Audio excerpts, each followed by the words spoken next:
My name is Claire Whitman, and for 10 years, I was the invisible bridge between two worlds that spoke different languages, literally and figuratively. At 39, I had become something of a ghost at Nexvalis Global, a mid-tier logistics company that moved mountains of cargo between the United States and Asia.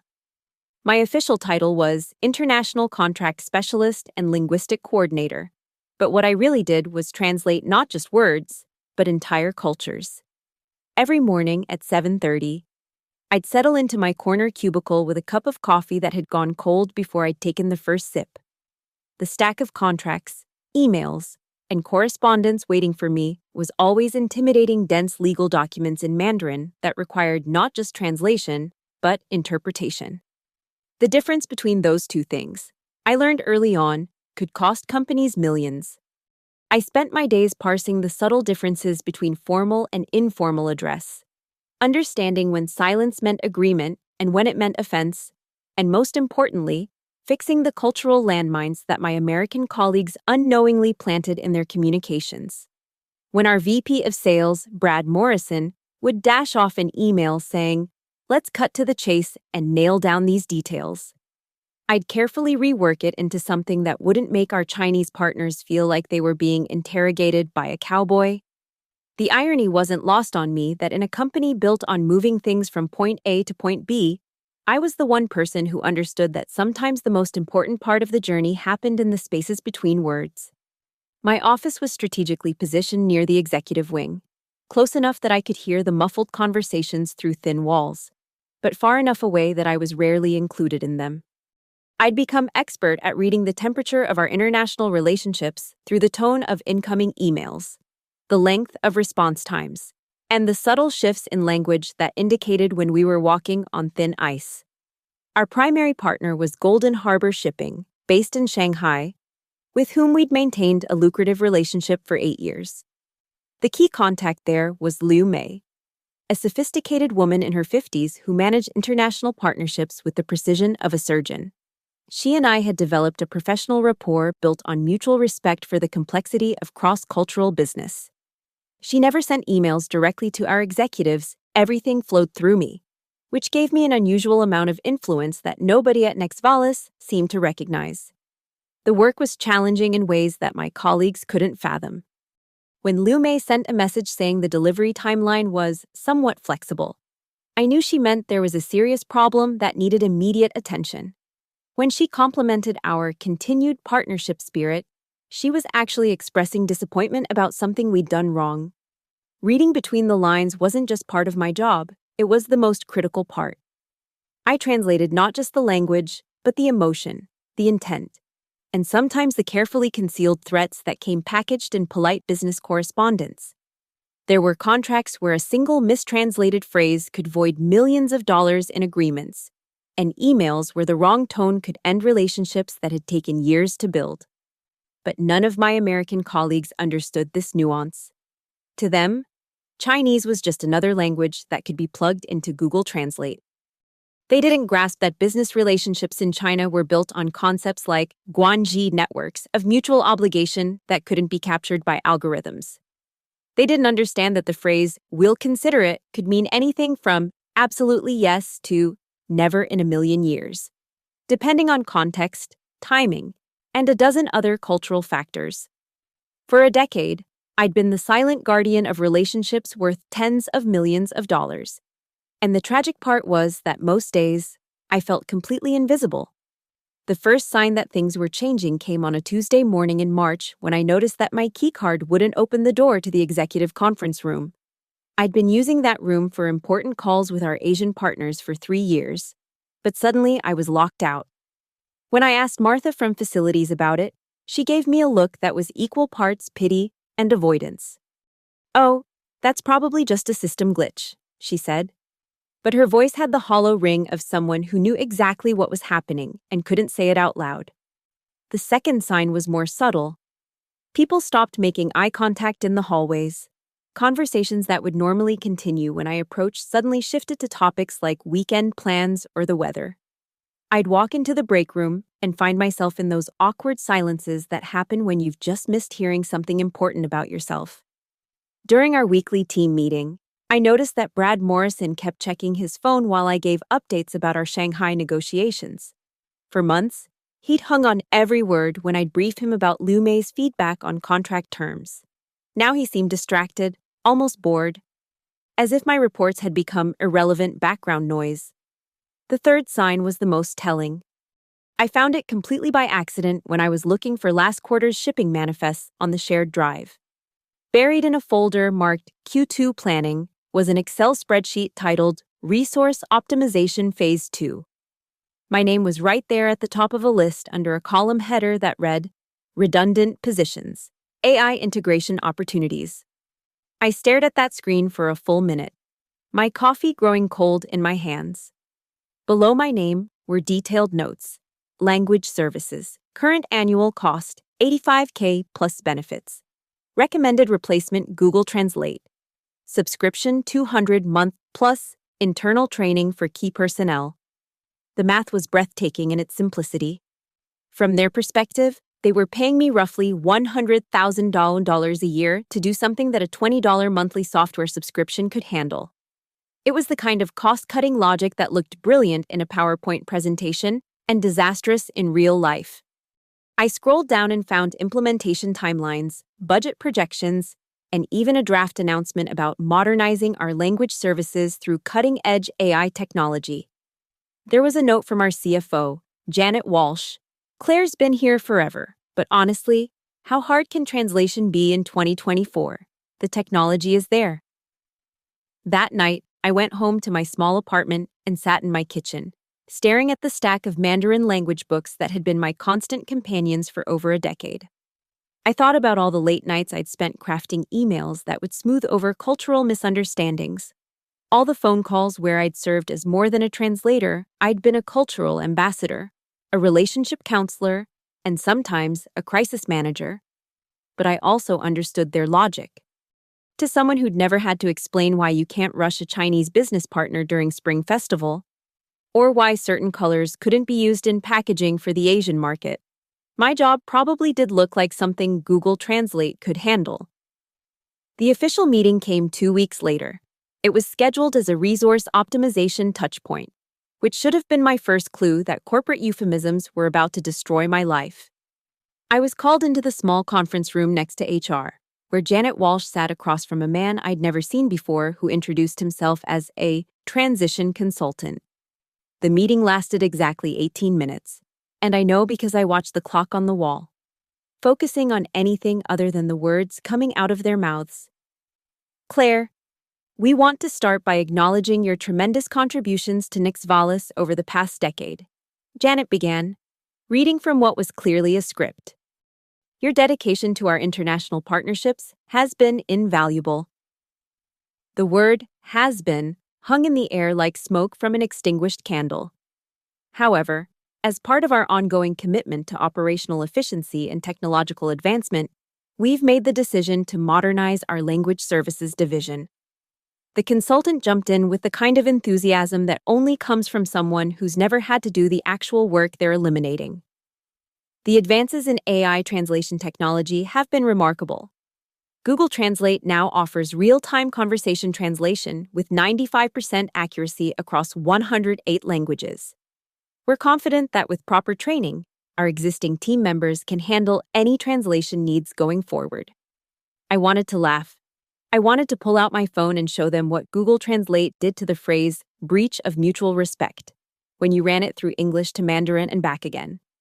I wanted to explain that 95% accuracy in translation was like being 95% pregnant. The 5% you got wrong was usually the most important part. Instead, I sat there and nodded as they explained that my position was being eliminated effective immediately. There was no severance package, no transition period, no acknowledgement that I might need time to document the hundreds of relationship nuances and cultural protocols I'd been managing. Just a security escort to clean out my desk and a deadline to return all company property within the hour. As I packed my personal items into a cardboard box, I could hear Brad Morrison on a phone call in his office next door. He was talking to someone about how they'd streamlined operations and eliminated redundant overhead. His voice had the self-satisfied tone of someone who thought he'd just solved a complex problem with elegant simplicity. I wanted to knock on his door and explain that Liu Mei had been growing increasingly formal in her recent emails, which in Chinese business culture was usually a warning sign. I wanted to tell him that their latest contract modification had used language that could be interpreted as disrespectful, and that I'd been carefully monitoring the situation. I wanted to warn him that relationships built over 8 years could be destroyed by a single poorly worded email sent through Google Translate. But I didn't. I walked out of Nexvalis Global with my cardboard box and my decade of institutional knowledge, and I didn't say a word. The first few weeks of unemployment were a blur of job applications and self-doubt. I found myself questioning whether I'd been fooling myself about the importance of my work. Maybe translation really was becoming automated. Maybe I was just another middle-aged worker who'd been left behind by technological progress. But then the emails started arriving. The first one came from Jenna Martinez, who worked in shipping logistics and had always been friendly. The subject line read, "Weird question about Chinese emails," and the message was short but telling. "Hey Claire, hope you're doing well. Quick question, we've been getting some strange responses from Golden Harbor lately. Really formal stuff. Almost cold. Do you know if something's wrong? Brad says everything's fine, but the tone feels different." I wrote back with a diplomatic response about how I was no longer with the company and couldn't comment on current business relationships. But privately, I felt a familiar tightening in my chest. Formality in Chinese business communication was like a fever. It meant something was wrong, even if you couldn't see the symptoms yet. The second email came a week later, this time from Tom Bradley in Contracts. "Claire, I know you're not there anymore, but I'm hoping you might have some insight. Golden Harbor sent back our latest shipping amendment with some pretty harsh language, called our modifications culturally tone-deaf, and said something about mutual respect protocols. Any idea what that means?" I knew exactly what it meant. It meant that someone at Nexvalis had tried to use Google Translate to handle contract modifications, and the result had been a diplomatic disaster. The phrase mutual respect protocols was Liu Mei's way of saying that they'd been insulted without directly accusing Nexvalis of being deliberately offensive. But again, I responded professionally, explaining that I couldn't provide consulting services for my former employer and suggesting they might want to hire a qualified translator. The third email was the one that made me realize just how badly things were going wrong. It came from our former accounting manager, Lisa Park, who wrote, "Claire, I'm not sure if you've heard, but we got word that Golden Harbor is reassessing the viability of our partnership arrangement. That sounds pretty bad." Right. Brad keeps saying the language barrier isn't a real barrier anymore, but Liu Mei hasn't returned his calls in 2 weeks. I sat in my apartment, reading that email 3 times. And I felt something I hadn't experienced in years, the grim satisfaction of being proven right. Reassessing the viability of our partnership arrangement was Chinese business speak for, "You've screwed up so badly that we're considering whether we want to continue doing business with you at all." It was the kind of language that Liu Mei would use when she wanted to send a clear warning without burning bridges completely. It was her way of saying, "Fix this immediately, or we're done." But there was no one left at Nexvalis who understood what she was really saying. I started following the situation more closely, not out of malice, but out of professional curiosity. I'd spent a decade building and maintaining these relationships, and watching them crumble was like seeing a building you'd constructed being demolished brick by brick. Through LinkedIn and industry contacts, I learned that Nexvalis had indeed been using Google Translate for all their Chinese correspondence. Brad Morrison had apparently sent several emails that were so poorly translated that they bordered on offensive. One message, intended to express enthusiasm about a new shipping route, had been translated into Chinese as something roughly equivalent to, "We demand immediate compliance with our superior arrangement." Another email, meant to inquire about potential delays, had come across as accusations of incompetence. The cultural nuances that I'd spent years learning to navigate the importance of saving face, the delicate dance of expressing concern without appearing to assign blame, had been steamrolled by algorithmic translation that turned business diplomacy into blunt demands. I wasn't surprised when I heard through the grapevine that Golden Harbor had quietly begun exploring partnerships with other logistics companies. Liu Mei was too professional to make any public statements about the deteriorating relationship. But her silence spoke volumes to anyone who understood Chinese business culture. The fourth email was the one that made me realize Nixvalis was in real trouble. It came from Jenna again, and this time there was panic in her words. Claire, I know I keep bothering you, but this is serious. Golden Harbor just sent a message saying they're suspending all pending shipments pending resolution of communication protocols. They've stopped answering our calls completely. Brad is freaking out because we have $3 million worth of electronics sitting in Shanghai that we can't get released. Is there anything you can tell us about what this means? I knew exactly what it meant. It meant that Liu Mei had officially lost patience with Nixvalis's cultural incompetence and had decided to teach them a lesson the only way she could, by hitting them where it hurt financially. In Chinese business culture, this kind of suspension was rarely permanent, but it was a serious warning shot. It was Liu Mei's way of saying, learn to communicate properly or find another partner. But it was also a test. The way Nixvalis responded to this crisis would determine whether the relationship could be salvaged or whether Golden Harbor would begin the process of permanently replacing them. For the first time since I'd been fired, I felt a twinge of sympathy for my former colleagues. They were good people who'd been put in an impossible situation by executives who thought technology could replace human understanding. But my sympathy was limited by the memory of sitting in that conference room, listening to a consultant explain how Google Translate was going to make my decade of expertise obsolete. The fifth email arrived 3 days later, and it was the most desperate one yet. This time it came from Melanie Fisher in legal, someone I'd worked with closely on contract reviews. Her message was longer and more detailed than the others. Claire, I hope you don't mind me reaching out, but we're in a real crisis here. Golden Harbor has essentially cut off all communication with us, and we have over $18 million in pending contracts that are now in jeopardy.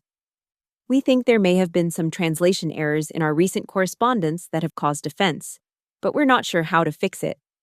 Brad has been trying to reach Liu Mei for a week, but we're not getting any responses. Is there any chance you'd be willing to help us as a consultant? We'd pay your standard rates plus a substantial bonus if you can help us resolve this situation. I read that email sitting in a coffee shop near my apartment, and for a moment, I felt genuinely conflicted. These were people I'd worked with for years, and despite everything, I didn't want to see them fail. But I also remembered sitting in that small conference room, listening to Janet Walsh explain how Google Translate was going to make me redundant. I crafted my response carefully. Melanie, I appreciate you reaching out, and I understand this is a difficult situation. However, given the circumstances of my departure and the confidentiality agreements I signed, I don't think it would be appropriate for me to provide consulting services to Nixvalis. I'd recommend hiring a qualified translation service that specializes in Chinese business culture.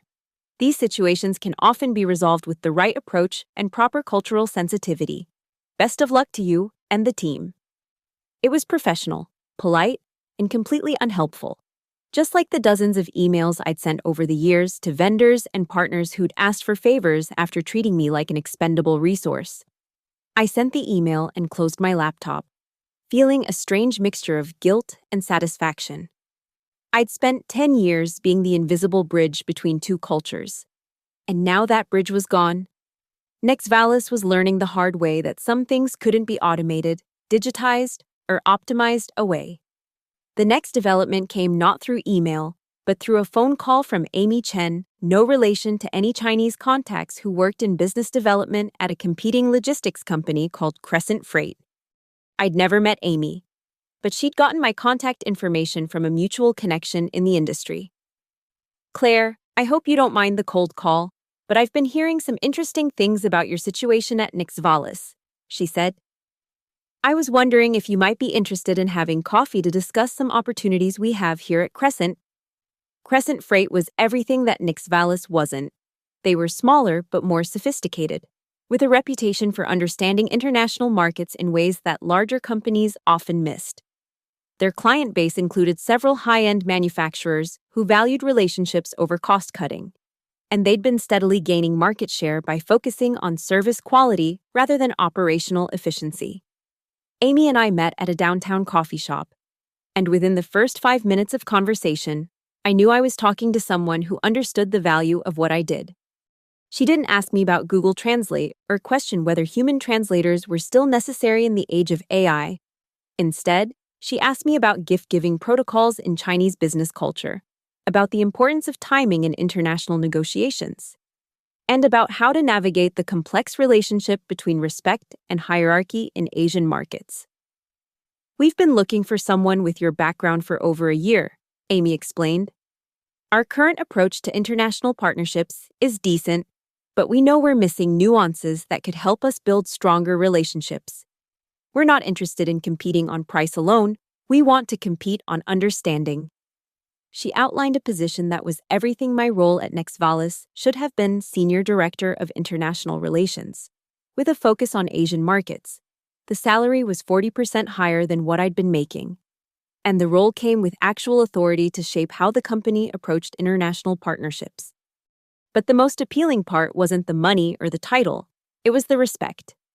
Amy spoke about translation and cultural mediation as if they were sophisticated skills that required expertise and experience. She asked detailed questions about my approach to relationship building, about the challenges of maintaining long-term partnerships across cultural divides, and about my vision for how international business should be conducted. By the end of our conversation, I knew I wanted the job. But more than that, I realized I was about to become part of a company that might be perfectly positioned to benefit from Nextvalis' current crisis. "There's one more thing I should mention," Amy said as we were wrapping up. "We've been approached by a company called Golden Harbor Shipping about potentially establishing a partnership. They mentioned they're looking for a logistics partner who understands proper communication protocols and mutual respect frameworks. Does that sound like something you'd be interested in working on?" I kept my expression neutral, but inside I felt like puzzle pieces were falling into place. Liu Mei wasn't just punishing Nextvalis for their cultural incompetence, she was actively shopping for a replacement partner. And somehow, my expertise had become part of her criteria for evaluating potential new relationships. "That sounds like exactly the kind of challenge I'd enjoy," I said. I started at Crescent Freight 3 weeks later, and my first major project was developing a comprehensive proposal for a partnership with Golden Harbor Shipping. But this wasn't just a business proposal, it was an exercise in cultural diplomacy that drew on every lesson I'd learned during my decade at Nextvalis. I spent 2 weeks crafting not just the contract terms, but the entire approach to the relationship. I researched Liu Mei's background and discovered that she had studied literature before moving into business, which explained her appreciation for nuanced language. I learned that Golden Harbor had recently expanded into eco-friendly shipping solutions, which aligned perfectly with Crescent's sustainability initiatives. Most importantly, I understood that this wasn't just about winning a new client. It was about demonstrating to Liu Mei that there were American companies who understood how to communicate with respect and cultural sensitivity. The proposal itself was a work of art. Instead of the typical corporate presentation filled with charts and bullet points, I created a document that read like a thoughtful letter between colleagues. Every phrase was carefully chosen to convey competence without arrogance, enthusiasm without desperation, and professionalism without coldness. But the real masterstroke was in the delivery method. Instead of sending an email attachment or uploading a file to a shared drive, I arranged for the proposal to be hand-delivered to Liu Mei's office in Shanghai by a colleague who spoke fluent Mandarin and understood Chinese business etiquette. The document was printed on high-quality paper, bound in a folder that matched Crescent's corporate colors, and accompanied by a small gift, a collection of photographs showcasing American landscapes, chosen because Liu Mei had mentioned her appreciation for nature photography in a trade publication interview. The delivery itself was timed for late-morning Shanghai time, which would allow Liu Mei to review the proposal over lunch without feeling pressured to respond immediately. The accompanying note was written in both English and Mandarin, with the Chinese version crafted to show respect for her expertise while expressing genuine enthusiasm for the possibility of working together. While my proposal was making its way to Shanghai, I learned that things at Nexvalis had gone from bad to catastrophic. Through my network of former colleagues, I heard that Brad Morrison had made one final attempt to salvage the Golden Harbor relationship by sending what he called a gay, comprehensive reconciliation email. The email, composed entirely through Google Translate, was intended to express regret for any misunderstandings and enthusiasm for continuing the partnership. Instead, due to the limitations of algorithmic translation, it came across as condescending and culturally tone-deaf. The subject line, meant to convey, "rebuilding our strong partnership," had been translated into something that roughly meant, "forcing our superior arrangement." The body of the email was even worse. Brad's attempt to say, "We value your feedback and want to address any concerns," had become, "We demand explanations for your complaints and expect immediate compliance." His closing sentiment about looking forward to many more years of profitable collaboration had been rendered as something closer to, "We anticipate extracting continued profits from our relationship." Liu Mei's response to this email was swift and final. She sent a single sentence in reply: "Your continued disrespect makes further dialogue impossible. Golden Harbor Shipping will be exploring alternative partnerships, effective immediately." That was it. 8 years of relationship building, $18 million in annual contract volume, and what had been one of Nexvalis's most profitable partnerships, destroyed by a series of algorithmic translation errors and cultural misunderstandings. Within 48 hours of that final email exchange, Golden Harbor had officially terminated all pending contracts with Nexvalis and announced that they would be working exclusively with Crescent Freight for their North American logistics needs.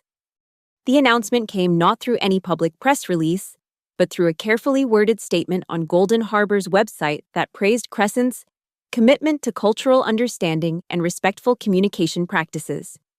Anyone familiar with Chinese business language would recognize this as a pointed criticism of their previous American partners' approach to international relations. I learned about all of this through Amy, who called me with barely contained excitement about our new partnership. But I also heard about it through the grapevine of former Nexvalis colleagues, who were dealing with the fallout of losing their largest international client. Jenna Martinez sent me one final email, this one shorter and more resigned than her previous messages. "Well, it's official. Golden Harbor is gone, and we're looking at major layoffs. Brad got fired yesterday, and Janet is talking about restructuring operations to focus on domestic markets." I guess Google Translate wasn't as good as they thought. Hope you're doing well wherever you ended up. I felt a complicated mix of emotions reading that message. There was satisfaction in being proven right about the limitations of automated translation. But there was also genuine sadness for the people who were paying the price for decisions they hadn't made. Jenna and her colleagues were good people who'd been caught in the crossfire of executive arrogance and technological overconfidence. But I also felt something else: vindication. For 10 years, I'd been the invisible guardian of relationships worth millions of dollars, and it had taken less than 6 months without me for those relationships to collapse completely. The executives who dismissed my expertise as replaceable by a software subscription were now dealing with the consequences of that decision. My role at Crescent Freight expanded rapidly as our partnership with Golden Harbor proved even more successful than anyone had anticipated. Liu Mei and I developed a working relationship that was both professional and genuinely collaborative. She appreciated having a counterpart who understood the subtleties of cross-cultural communication. And I found myself energized by working with someone who valued expertise over cost-cutting. Within 6 months, our partnership had expanded beyond basic logistics to include consulting on cultural integration for American companies looking to enter Asian markets. Liu Mei began referring other Chinese companies to Crescent, specifically citing our sophisticated approach to international relationships as a distinguishing factor. The contrast with my experience at Nexvalis couldn't have been more stark. At Crescent, my cultural expertise was seen as a competitive advantage rather than an unnecessary expense. Amy and the other executives regularly asked for my input on strategic decisions, and my recommendations were implemented rather than ignored. I also discovered that my decade of experience at Nexvalis had given me insights that extended far beyond translation. I understood the operational challenges of international logistics, the legal complexities of cross-border contracts, and the financial implications of cultural misunderstandings. I wasn't just a translator anymore, I was a strategic advisor who happened to specialize in Chinese business culture.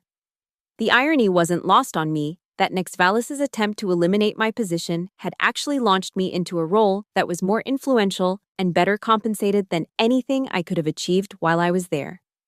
Their cost-cutting measure had inadvertently freed me to take my expertise to a competitor who understood its value. 1 year after I started at Crescent Freight, I received an unexpected piece of mail at my office. It was a handwritten letter from Lu Mei, written on elegant stationery and delivered through traditional post rather than email. The letter was brief but meaningful. Dear Claire, I wanted to express my gratitude for your professionalism and cultural sensitivity during our partnership development. You understand something that many American business professionals miss: relationships are built through respect, maintained through understanding, and destroyed through carelessness. You have helped restore my confidence that thoughtful collaboration across cultures is still possible. I look forward to many years of continued partnership between our companies. The letter was signed with her full name and title, and included a small postscript. Your former colleagues never understood that translation is not just about words, it is about building bridges between worlds. Thank you for being such a skilled bridge builder. I read that letter 3 times, sitting in my office at Crescent Freight, surrounded by the contracts and correspondence that now represented our thriving international partnerships. It was the kind of professional validation that I'd never received during my decade at Nextvalis, where my work had been invisible and my expertise taken for granted. But more than that, it was confirmation that my approach to international business built on respect, understanding, and cultural sensitivity wasn't just personally satisfying, it was also more effective than the algorithmic efficiency that had replaced me. I never sent a gloating email to my former colleagues at Nextvalis. I never reached out to Brad Morrison or Janet Walsh to point out how wrong they'd been about the replaceability of human expertise. I didn't need to. The success of our partnership with Golden Harbor and the failure of their relationship with Nextvalis spoke louder than any words I could have written. Sometimes the best revenge isn't about what you do to the people who wronged you. Sometimes it's about proving that what they discarded was more valuable than they ever realized. Sometimes it's about building something better with people who appreciate what you bring to the table. In the end, Nextvalis got exactly what they paid for when they replaced me with Google Translate. They saved $85,000 a year in salary and benefits, and they lost $18 million in annual revenue. It was the kind of mathematical equation that looked brilliant in a cost-cutting presentation and devastating in a quarterly earnings report. As for me, I learned that being undervalued by one organization doesn't diminish your worth, it just means you're working for the wrong organization. Sometimes getting fired is the best thing that can happen to your career, especially when it forces you to find people who understand what you're actually worth. The last email I received from anyone at Nextvalis came 2 years later. It was from Tom Bradley, the contracts guy who'd reached out during the early days of their crisis with Golden Harbor. By then, he'd left the company and was working for a small import-export business that was struggling with international partnerships. Claire, he wrote, I know it's been a long time, but I had to reach out and tell you how right you were about everything. We had no idea what we were doing after you left, and we paid a heavy price for that ignorance. I'm working for a smaller company now, and we're looking for someone who can help us navigate Chinese business culture the right way. Would you be interested in consulting work? I wrote back with contact information for a qualified translator I knew who was looking for freelance opportunities. I'd moved beyond consulting work and into strategic partnership development, but I was happy to help Tom find someone who could give his new company the expertise they needed. It felt good to be in a position where I could help, rather than being the one asking for help. It felt even better to know that the skills and expertise that had once been dismissed as obsolete were now in high enough demand that former colleagues were seeking me out for advice.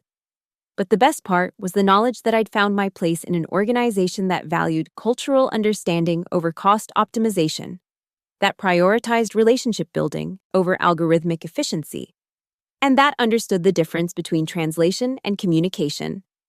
I never did hear what happened to Brad Morrison after he was fired from Nixvalis. I hope he found another position where his sales skills were appreciated, and I hope he learned something about the value of expertise that can't be automated. I have no hard feelings toward him or any of my former colleagues. They were operating in a system that prioritized short-term savings over long-term relationship building. But I do think about that Excel spreadsheet sometimes, the one that reduced my decade of expertise to a line item that could be eliminated to save money. I think about how seductive that kind of mathematical thinking can be, and how dangerous it becomes when applied to work that requires human judgment, cultural sensitivity, and relationship building.